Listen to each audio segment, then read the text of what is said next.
Good evening and welcome back to Prime of Midlife.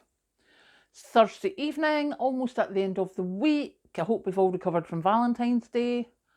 This evening we are talking minimum wage. I was having a thing. So minimum wage in the UK at the moment is £10.42 per hour. Come April, it will go up to £11.44 per hour. So great increase for people on minimum wage.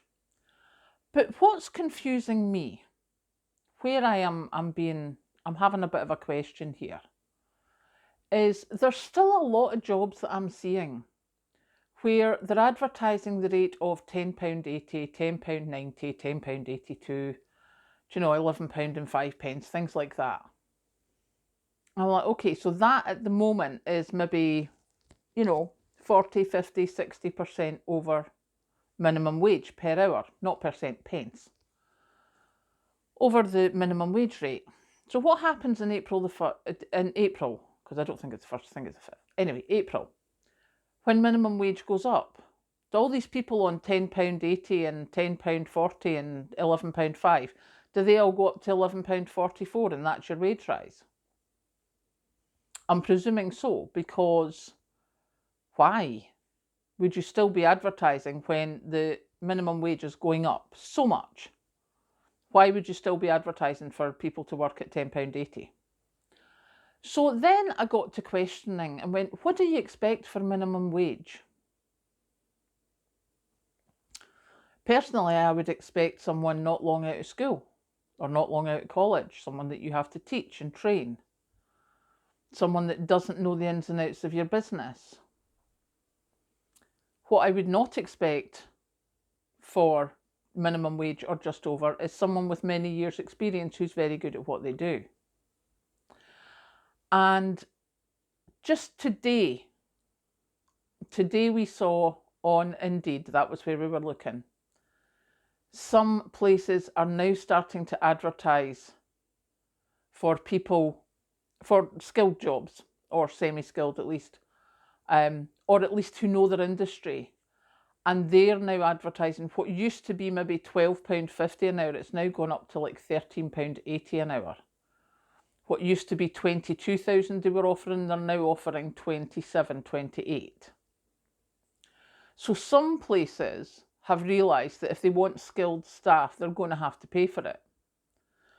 But there are so many people who are in jobs or are looking at jobs where the pay just now is less than minimum wage is going to be in April, so their wage rise is going to take them up to minimum wage.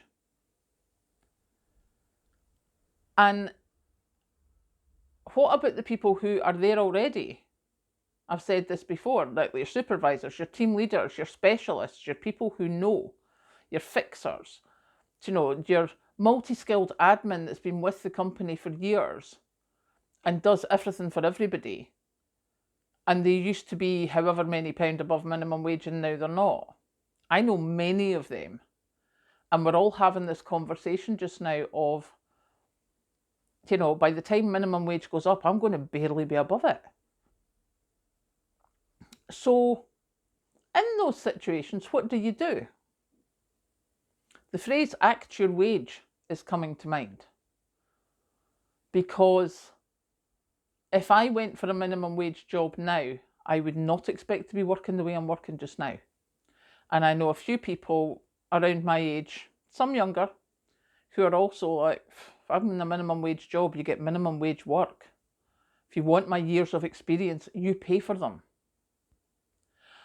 And it's only today that we've actually seen job adverts where they've put the wages up. Because we saw them maybe last month and we commented on the wages because you're like, come April, that's pointless. It's not even going to be minimum wage. And now, places that we remember talking about have now upped their game. So here's hoping there's a lot more places do that. However, cost of living crisis. And now what was it I heard this morning? On some media channels, like we're in a technical recession. Doesn't matter if it's a technical recession or not, it's a recession. Technical? What difference does that make? If it's a non-technical recession, we're in a recession. So there's going to be a lot more businesses struggling. So yeah, but that's my question, is what do you think you get for minimum wage? Or what should you expect for minimum wage as an employer?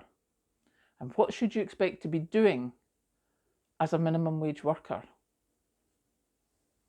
That question kept us going quite a bit this afternoon. Catch you later.